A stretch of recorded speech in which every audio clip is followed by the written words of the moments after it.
European defence stocks have jumped to an all-time high as leaders hold an emergency summit in Paris. Over the weekend, the US administration completely upended some of Europe's most long-standing assumptions as Defence Secretary Pete Hegseth said the US was no longer focused on Europe's security, and the US envoy to Ukraine, Keith Kellogg, said Europe wouldn't play a role in peace talks.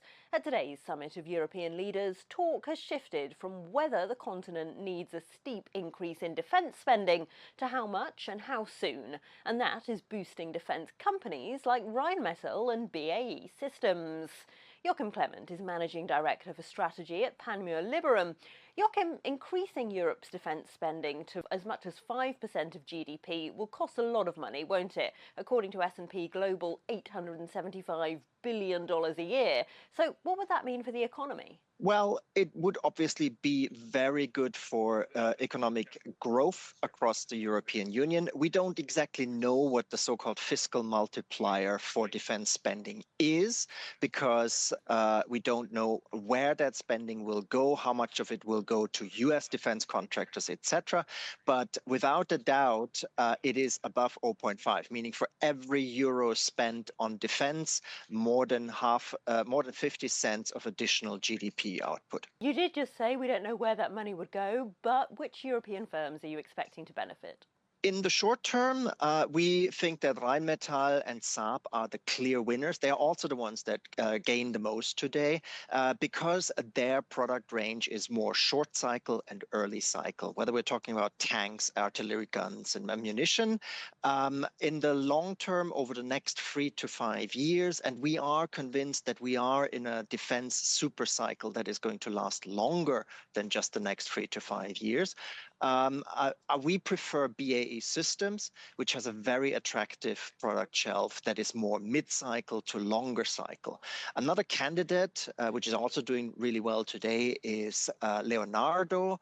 But there, the situation is a bit more tricky with the kind of products and projects that they're involved in. Have those firms got the capacity, do you think, Joachim, to increase arms production on the kind of scale that leaders are talking about today? So BAE Systems and Leonardo definitely have. They have about half of their capacity for long cycle projects like fighter jets, submarines, etc. is not fully booked yet.